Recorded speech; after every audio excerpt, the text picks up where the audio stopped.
Friend, Telangana endowment grade కి prepare అవుతున్నారు. శ్రీమద్ భాగవతంలో ఎన్ని అవతారాలు ఉన్నాయంటే 10 అవతారాలు ఉన్నాయి. ఏంటి అవతారాలు? మత్స్య అవతారం, కూర్మ అవతారం, వరాహ అవతారం, నరసింహ అవతారం, వామన అవతారం, పరశురామ అవతారం, శ్రీరామ అవతారం, శ్రీకృష్ణ అవతారం, బలరామ అవతారం అండ్ కల్కి అవతారం. ఇలా మొత్తం మనకి 10 అవతారాలు ఉంటాయి.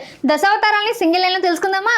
మత్స్య అవతారం. ఈ యొక్క మత్స్య అవతారంలో చేప రూపంలో వేదాలన్నింటినీ కూడా రక్షించి ప్రళయం నుంచి జీవరాశిని కాపాడినటువంటి అవతారం ఇది మత్స్య అవతారం. మరి కూర్మ అవతారం తాబేలు రూపంలోని మందార పర్వతాన్ని తన వీపైన మోస్తూ సముద్ర మదనానికి సహకరించినటువంటి అవతారం ఇది కూర్మ అవతారం. మరి వరాహ అవతారం రూపంలోని హిరణ్యాక్షుని సంహరించి సముద్రంలో మునిగిపోయినటువంటి భూదేవిని రక్షించినటువంటి అవతారం ఇది వామన అవతారం. మరి నరసింహ అవతారం సగం మనిషి సగం సింహం రూపంలోని హిరణ్యకశిపుని సంహరించి భక్త ప్రహ్లాదునికి రక్షించినటువంటి అవతారం ఇది నరసింహ అవతారం. మరి వామన అవతారం, ఈ యొక్క వామన అవతారంలో ఒక బాల బ్రాహ్మణుని యొక్క రూపంలో వచ్చి బలిచక్రవర్తి యొక్క అహంకారాన్ని అణిచివేసి 3 అడుగుల జాగాని కోరినటువంటి అవతారం ఇది వామన అవతారం. పరశురామ అవతారం. ఈ యొక్క పరశురామ అవతారం అనేది గొడ్డల్ని తన ఆయుధంగా ధరించి అహంకారంతో ఉన్నటువంటి దుష్ట రాజులందరినీ కూడా 21 సార్లు అంతం చేసినటువంటి అవతారం ఇది పరశురామ అవతారం. శ్రీరామ అవతారం ధర్మపాలను ఆదర్శంగా నిలిచి రావణ్ణి సంహరించినటువంటి మర్యాద పురుషోత్తమైనటువంటి అవతారం ఇది శ్రీరామ అవతారం. శ్రీకృష్ణ అవతారం ఇది